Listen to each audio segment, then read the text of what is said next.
better? That's a lot better. That's terrific. Okay.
And the chords that I've asked you to do are actually really quite pretty advanced. And you're doing very, very well with it. It's really good. I can totally hear everything, and I know what's happening with it. What is occasionally happening with your finger placement, it's that I'm seeing Which this hand? with you in your fretting hand. Okay. You do know the shapes of the chords, but it's the spatial relationships of the strings that are still kind of a little bit of a challenge for you. Then Yeah. what I mean by that is that the hand is going to the correct shape, but I'm getting the wrong string. You'll hit the wrong string. Now, one thing I think that we've covered this before that can help with this is an exercise that we're going to do right now. I don't want you to play the song. Okay. I want you to play the chord shapes. What that means is you're going to have to like do a little bit of mental separation now, focus on this, that you don't play the melody. Now here's the purpose for this exercise. What our brains tend to do is that we connect things together in a way that seems sensible to us, and we repeat this through habit. You are knowing to a greater degree what your chord shapes are as they relate to the melody that you're playing that is woven together. A way to get the chord shapes better is just to simply play the chords by themselves. There is a thing that will happen in your brain that will actually untie some knots and rewire some things. Okay. Where you're focusing only on getting the chord shape. That adds to your overall development.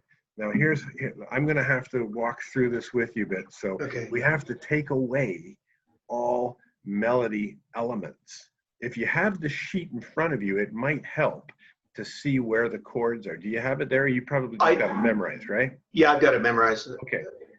Okay, so I'm gonna do this with you together, okay? Here we go. The first chord shape is the G major 7 shape.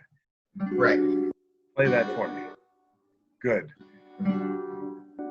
That's the first one. Leaving the melody out. The second one is the C9 sharp 11. Play that. Great. Very good. Nice and clear. Very good. Now play the D chord. Great work. Excellent work. Now let's move forward in the piece. Okay. The first chord is the D major 7.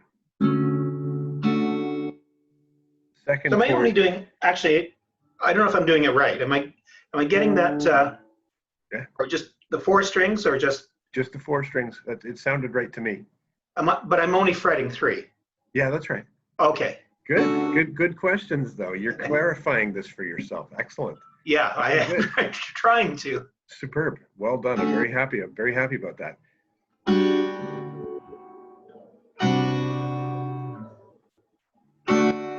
Good. Repeat.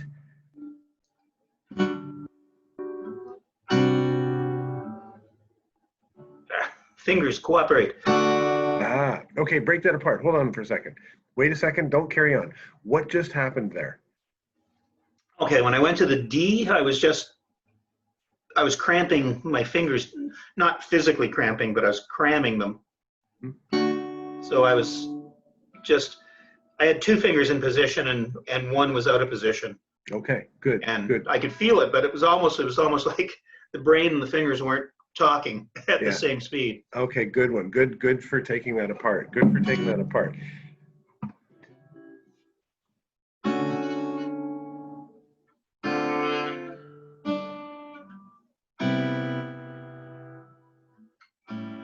Excellent, Kevin. That was a very, very good take. You did very, very well on that. I Good. can Now see we're how going. that's going to help a lot. Yeah, isn't it? Isn't it great?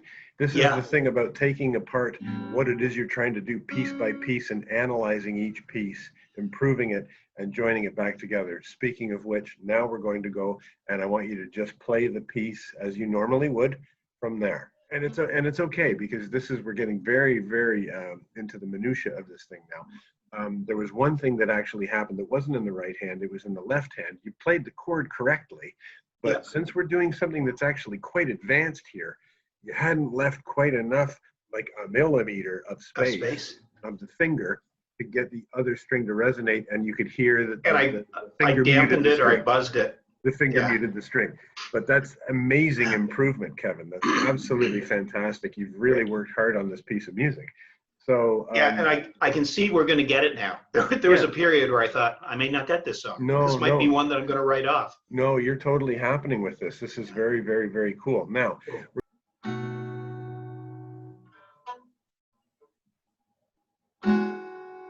good stuff, buddy.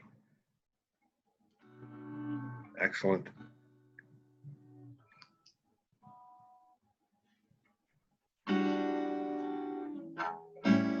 Stop there. Way to go. That is harder than it looks. I'm That is telling you. fantastic. Good for you, man. Good for you. You got all of that. You nailed that one perfectly. And I'm telling you that what this is doing is that this is taking a slightly different wiring pattern in the brain. The synapses are firing slightly differently, which is going to help you to get those chords better memorized, and also the spatial relationships and the fingers and the string.